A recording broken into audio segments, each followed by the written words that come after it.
Sir fee reimbursement గురించి మీకు ఒక టాపిక్ చెప్తాను సార్. జగన్మోహన్ రెడ్డి గారు ఫీజు రీయింబర్స్మెంట్ కి సంబంధించి ఒక సింపుల్ ఇష్యూ మీకు చెప్పాలి సార్. ఆయన్ని ఎనీ డే ఎనీ టైం ఎప్పుడైనా ఆంధ్రప్రదేశ్ రాష్ట్రంలో ఉన్నటువంటి కాలేజీల గురించి, ఫీజు రీయింబర్స్మెంట్ గురించి, ఫీజు రీయింబర్స్మెంట్ లో బకాయిల గురించి, సో ఎప్పుడు ఏ రోజు ఏ నెల ఎంత డబ్బులు ఈ రాష్ట్ర ప్రభుత్వం నుంచి విద్యార్థులకు ఇవ్వాలో ఏ రోజు అడిగినా ఆయన మైండ్ లో అవన్నీ రిజిస్టర్ అయి ఉంటాయి సార్. ఎందుకంత రిజిస్టర్ అయి ఉన్నాయంటే ఆంధ్రప్రదేశే కాదు భారతదేశ చరిత్రలో మొట్టమొదటిసారి ప్రతి క్వార్టర్లీకి ఒకసారి ఖచ్చితంగా వాళ్ళకి ఫీజు రీయింబర్స్మెంట్ ఇవ్వాలి, వాళ్ళు ఇబ్బందులు పడకూడదు అని మా జగన్మోహన్ రెడ్డి గారు 5 ఏళ్లలో ఒక్క క్వార్టర్ కూడా బకాయి లేకుండా ప్రతి రూపాయి విద్యార్థులకి చెల్లించిన ఘనత జగన్మోహన్ రెడ్డికి దక్కుతుంది. నేను ఛాలెంజ్ చేస్తున్నా, భారతదేశంలో ఏ రాష్ట్ర ప్రభుత్వం అయినా సరే irrespective of parties Jaganmohan Reddy గారు లాగా ఆర్టీఎఫ్ అంటే ఫీజు రీయింబర్స్మెంట్ ఇచ్చినటువంటి ప్రభుత్వాన్ని స్వతంత్ర భారతదేశంలో ఏ రాష్ట్ర ప్రభుత్వానన్నా చూపించమనండి. ఎందుకు చెప్తున్నానంటే విద్యార్థుల్లో కూడా తప్పుడు ఆలోచనలు క్రియేట్ చేయాలని తెలుగుదేశం పార్టీ ఏదో ప్రకటిస్తుంది. జగన్మోహన్ రెడ్డి గారు 2024లో జరిగినటువంటిది ఏంటంటే జనవరి నుంచి మార్చి దాకా ఒక క్వార్టర్ ఉంటుంది సార్. మార్చి తర్వాత మార్చిలో వాటి బిల్లు ఏప్రిల్లో ప్రాసెస్ అవుతుంది, వాళ్ళకి మేలో డబ్బులు రిలీజ్ అవ్వాలి. సో మేలో డబ్బులు రిలీజ్ అవ్వాలంటే తెలుగుదేశం పార్టీ వాళ్ళు ఎలక్షన్ కోడ్ వచ్చింది, ఫీజు రీయింబర్స్మెంట్ నిధులు ఇవ్వకండి అని కోర్టుకు వెళ్లి ఈ నిధులు ఆపగించారు. ఈ నిధులు ఆపేసిన తర్వాత ఈ రోజుకు చంద్రబాబు నాయుడు గారు చేసింది ఏంటంటే, సో ఆర్టీఎఫ్ ఫీజు రీయింబర్స్మెంట్ కి సంబంధించి 5,600 కోట్ల రూపాయలు, వసతి దీవెనకి సంబంధించినటువంటి 2,200 కోట్ల రూపాయలు, మొత్తం 7,800 కోట్ల రూపాయలు బ్యాలెన్స్ ఉంది. ఈ రోజు మేము చంద్రబాబు నాయుడు గారిని ఏం అడుగుతున్నామంటే, మీరు వచ్చింది ఇది రెండవ సంవత్సరం పూర్తవుతుంది రేపు మార్చికి. ప్రతి ఇయర్ కి సంబంధించి ఒక అకాడమిక్ ఇయర్ కి సంబంధించి ఫీజు రీయింబర్స్మెంట్ కి 2,500 కోట్ల రూపాయలు కావాలి, అదేవిధంగా హాస్టల్ మెయింటెనెన్స్ కి 1,100 కోట్ల రూపాయలు కావాలి.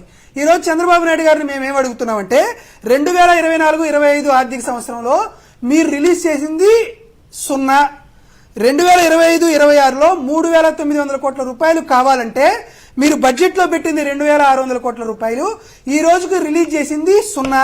ఈ రోజు మేము ఏం చెబుతున్నామంటే జగన్మోహన్ రెడ్డి గారు ముఖ్యమంత్రిగా ఉండగా రాష్ట్రంలో 230 ఇంజనీరింగ్ కాలేజెస్ ఉన్నాయి, 1,250 డిగ్రీ కాలేజెస్ ఉన్నాయి. మీరు బకాయి పెట్టినటువంటి డబ్బులు అంటే 2019 జూన్లో జగన్మోహన్ రెడ్డి గారు అధికారంలోకి వచ్చేటప్పటికి చంద్రబాబు నాయుడు గారు బకాయి పెట్టినటువంటి 1,778 కోట్ల రూపాయలతో పాటు హాస్టల్ మెయింటెనెన్స్ కోసం 4,275 కోట్లు, అదేవిధంగా ఫీజు రీయింబర్స్మెంట్ కోసం 12,609 కోట్లు, వెరసి మొత్తం 18,663 కోట్ల రూపాయలు జగన్మోహన్ రెడ్డి గారు 5 ఏళ్లలో ఖర్చు పెడితే 2 ఏళ్లు పూర్తవుతున్నా చంద్రబాబు నాయుడు గారు ఒక్క రూపాయి కూడా మీరు ఖర్చు పెట్టలేదంటే సార్, ఆంధ్రప్రదేశ్ రాష్ట్రంలో మమ్మల్ని అందరినీ చదివించడానికి మాకందరికీ సత్యం రామలింగరాజులు లేరుగా సార్. సత్యం రామలింగరాజు గారు ఉంటే నారా లోకేష్ లాంటి చాలా తెలివితేటలు ఉన్నటువంటి వ్యక్తులు చదువుకోగలుగుతారు ఆయన పుణ్యాన. మరి మాకు సత్యం రామలింగరాజులు లేరు కదా. మాకు జగన్మోహన్ రెడ్డి లాగా మానవత్వం ఉన్నటువంటి ముఖ్యమంత్రి ఉంటే, మనిషితత్వం ఉన్నటువంటి ముఖ్యమంత్రి ఉంటే మా బిడ్డలు చదువుకుంటారు. కానీ మరి మీలాంటి ముఖ్యమంత్రి ఉంటే మేము ఎప్పుడు చదువుకుంటాం? పిల్లలు చదువు లేక, పిల్లలకి సర్టిఫికెట్ లేక, పాస్డ్ అవుట్ అయినటువంటి పిల్లలకు కూడా ఉద్యోగాలు రాక ఆంధ్రప్రదేశ్ రాష్ట్రంలో పిల్లలు సర్టిఫికెట్లో రామచంద్ర అని ఏడుస్తూ బాధలు పడుతూ అనారోగ్యాలకు గురవుతూ తల్లిదండ్రులు మానసిక క్షోభకు గురవుతా ఉన్నారు. మీరు ఫీజు రీయింబర్స్మెంట్ లో 70% కోటా ఫీజు రీయింబర్స్మెంట్ స్టూడెంట్స్ ఉంటారు. మీరు ఫీజు రీయింబర్స్మెంట్ నిధులు రిలీజ్ చేయకపోతే ఆ కాలేజెస్ లో ఉన్నటువంటి లెక్చరర్స్ కి, ప్రొఫెసర్స్ కి, అకాడమిక్ స్టాఫ్స్ కి వాళ్ళు జీతాలు ఇవ్వలేనటువంటి పరిస్థితులు వస్తున్నారు. అసలు ఈ రోజు మెడికల్ కాలేజీలు తీసేసి కళ్యాణ మండపాలు పెట్టుకోవాలి, లేకపోతే ఏదో ఒక వాటికి రెంట్కి ఇచ్చేసేయాలనేటువంటి పరిస్థితుల్లో ఉన్నాయి. ఇంజనీరింగ్ కాలేజీలు ఎత్తేసేటువంటి పరిస్థితులు ఉన్నాయి, డిగ్రీ కాలేజీలు మూసేసేటువంటి పరిస్థితుల్లో ఉన్నాయి.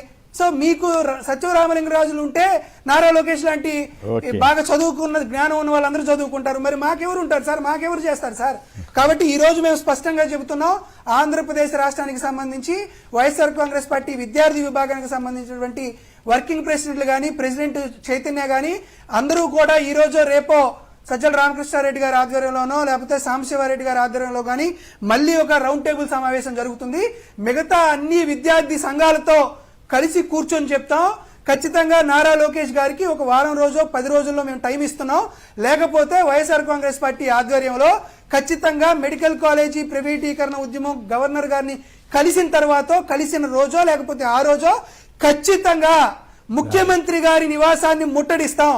దాంట్లో ఏమాత్రం కూడా లేదు. ఉద్యమం చేయడానికి వైఎస్ఆర్ కాంగ్రెస్ పార్టీ ఏ రోజు కూడా వెనుకరాడదు. కాబట్టి ముందస్తుగానే లోకేష్ గారికి చంద్రబాబు నాయుడు గారికి విజ్ఞప్తి చేస్తున్నాం. ఫీజు రీఎంబర్స్మెంట్ నిధులు మరొక వారం 10 రోజుల్లో మీరు రిలీజ్ చేయకపోతే వైఎస్ఆర్ కాంగ్రెస్ పార్టీ ఆధ్వర్యంలో అన్ని ప్రజా సంఘాలని ఉద్యమ సంఘాలని కలుపుకొని ముఖ్యమంత్రి గారి నివాసాన్ని ముట్టడించడానికి వైఎస్ఆర్ కాంగ్రెస్ పార్టీ సిద్ధపడుతుందని మాత్రం తెలియజేస్తున్నాం.